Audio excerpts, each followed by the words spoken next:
મૂળ સાવરકુંડલાના વતની અને સરથાણામાં મીરા એવન્યુ ખાતે રહેતા 66 વર્ષીય ચુનીભાઈ ગેડિયા તેમના 64 વર્ષીય પત્ની મુક્તાબેને એક સાથે પંખા સાથે દોરડું બાંધી ફાંસો ખાઈ જીવન ટૂંકાવી લીધું હતું. ચુનીભાઈ નાના પુત્ર પિયુષને 2 વર્ષ પહેલા ફાઇનાન્સમાં ધંધામાં નુકસાન થતાં 40 લાખનું દેવું થયું હતું. ચુનીભાઈએ સંબંધીઓ પાસેથી નાણાં લાવીને પિયુષનું દેવું ચૂકવ્યું હતું. બાદમાં પિયુષ કેનેડાથી ત્યાં જ સ્થાયી થઈ ગયો હતો. જોકે પિતાએ લોકો પાસેથી રૂપિયા લાવીને દેવું ચૂકવ્યા છતાં પિયુષ કેનેડાથી કોઈ મદદ કરતો નહોતો, તેમજ તેમને પૂછતો પણ નહોતો. આગળ હતાશ થઈ ચુનીભાઈ અને મુક્તાબેને આપઘાતનું પગલું ભરી લીધું હોવાનું સામે આવ્યું છે. ચુનીભાઈએ આપઘાત પહેલા 4 પાનાની સુસાઇડ નોટ લખી હતી, જેમાં કેનેડા સ્થાયી થયેલા પુત્રના દેવાનું વ્યાજ ચૂકવતા અને હાલમાં સાથે રહેતા પુત્ર અને પુત્રવધૂનો આભાર વ્યક્ત કર્યો છે.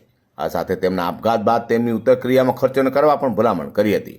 આ સાથે અન્ય પુત્રવધુ દ્વારા કરવામાં આવેલા ગેરવર્તન બાબતે તેને સંબોધીને તે બાબતે મનમાં લાગી આવી હોવાનો પણ ઉલ્લેખ કર્યો છે.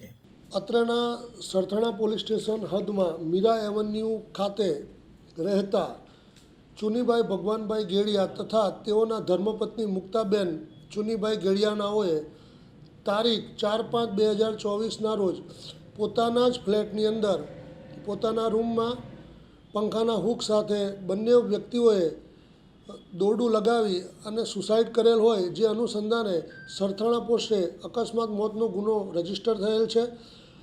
સદરુ અકસ્માત ગુનાની તપાસ PSI PN ખાચર લસકાણા ચોકીનાઓ કરી રહેલ છે.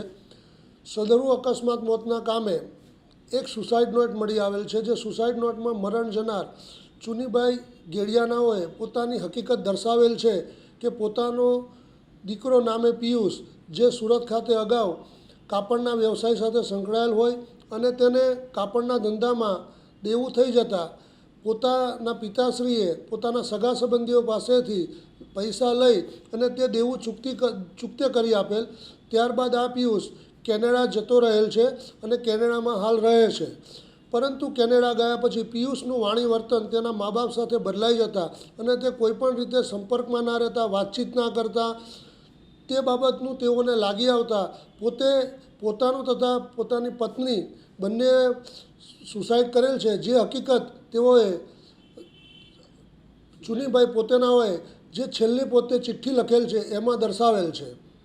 અને આ બાબતની તપાસ તજવીજ હાલ PSI PN ખાચર નાઓ કરી રહેલ છે.